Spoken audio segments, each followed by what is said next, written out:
Hey, welcome back to the stash. Spider-Man has had countless alternate versions over the years. Like some have become household names while others have quietly disappeared after a single appearance. I'll never forget you, Webman. Then there are versions that feel so unique that they almost stop feeling like alternate takes altogether. And for me, Spider-Man Noir is one of those characters. Thanks to the Spider-Verse films though, millions of people now know him as the trench coat wearing Spider-Man with the unmistakable voice and a love for solving problems a little differently than Peter Parker usually would. As fun as that version is, it's also introduced a whole new audience to a character whose comic origins are far darker than many people realize. And honestly, if you've only experienced Spider-Man Noir through the movies, you're missing out on one of Marvel's most distinctive Spider-Man stories. I've already covered the original Spider-Man Noir miniseries on the channel, so I won't spend too much time revisiting that today. If you want to hear my thoughts on Peter's origin in this universe, I definitely recommend checking out that video right after this one. Instead, for today, we're looking at its sequel, Spider-Man Noir, Eyes Without a Face.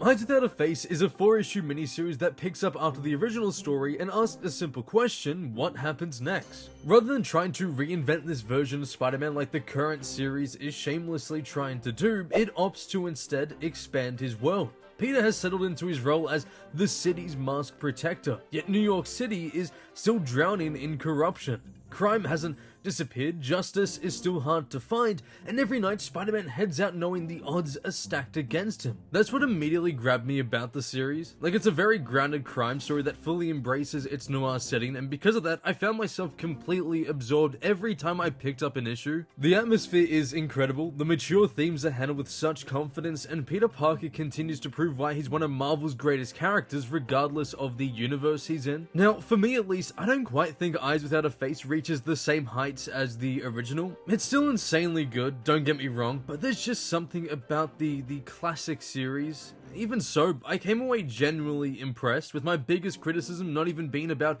anything the series actually did. It was that by the time I reached the final page, I simply wanted more. So let's talk about why Spider-Man Noir, Eyes Without a Face remains as one of Marvel's most overlooked Spider-Man stories.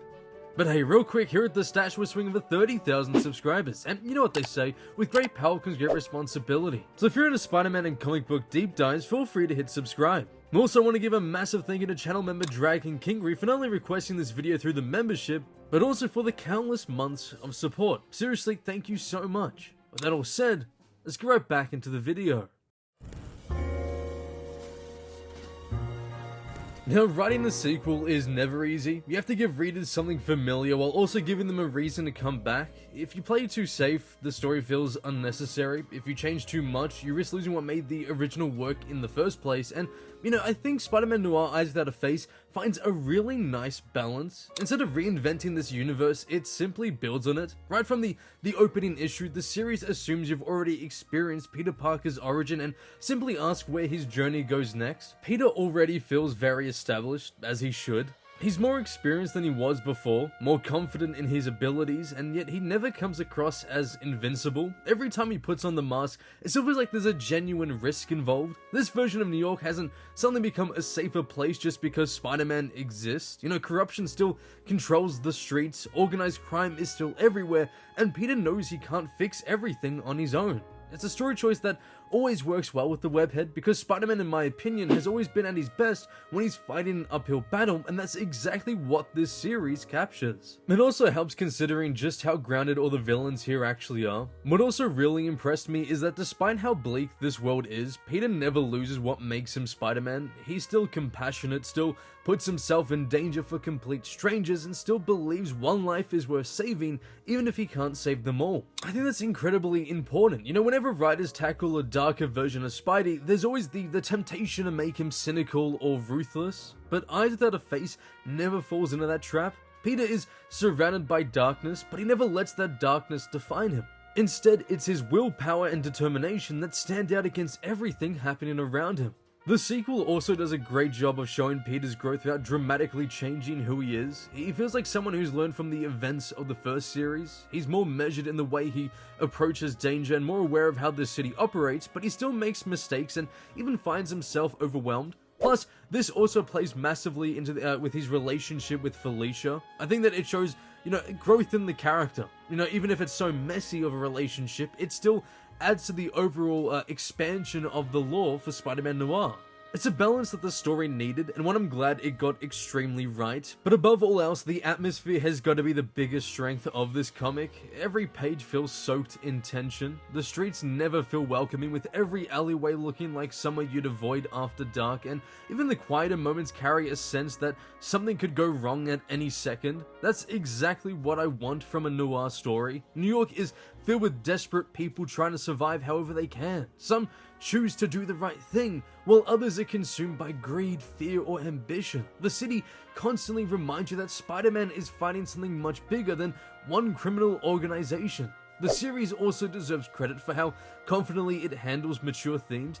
It doesn't rely on violence simply to shock the reader. Instead, it uses the harsh realities of this world and, the time it's set in to reinforce what Spider-Man is fighting against. The corruption, the racism, the horrors of the time, they're part of the city itself, making Peter's mission feel almost impossible.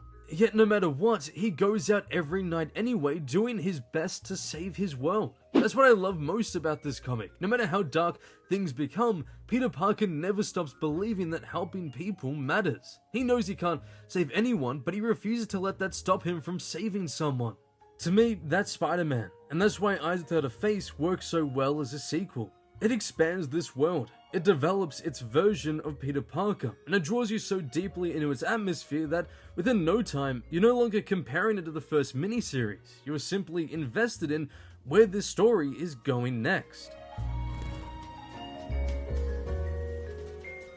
Now, most Spider-Man stories are remembered for an iconic villain, a huge battle, or a single unforgettable moment, but here, for me at least, the biggest takeaway was the atmosphere. From the first issue to the last, there's a constant feeling that something isn't right. Even when Peter isn't in immediate danger, the city itself creates this lingering sense of tension that never really goes away. It had it in the first one, but here it's just expanded on perfectly. After everything that happened in the original miniseries, New York is still a city consumed by corruption. Criminals continue to exploit the vulnerable, powerful people still abuse their positions, and Spidey quickly realizes that taking down one major figure doesn't magically solve every problem. And rather than making Spider-Man feel larger than life, it reminds you how human he actually is. The mature themes also deserve a lot of praise. This comic deals with some genuinely uncomfortable subject matter, but it never feels like it's trying to be dark simply for the sake of it. It's handled exceptionally well, with every difficult moment reinforcing the world these characters live in. That extends to the villains as well. Doc Ock is one of the highlights of this series. This version of Otto Octavius feels unsettling in a completely different way to his mainstream counterpart.